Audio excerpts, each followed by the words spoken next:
رمضان المبارک کے چوتھے دن کی دعا۔ بسم اللہ الرحمن الرحیم۔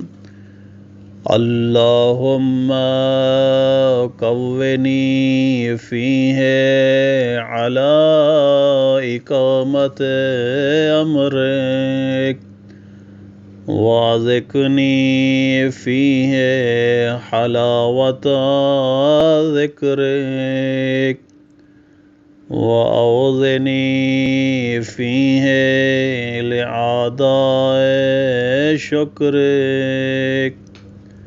لِأَدَاءِ شکرک بکرمک واحفظنی فیہ بحفظک وسترک یا ابصر الناظرین۔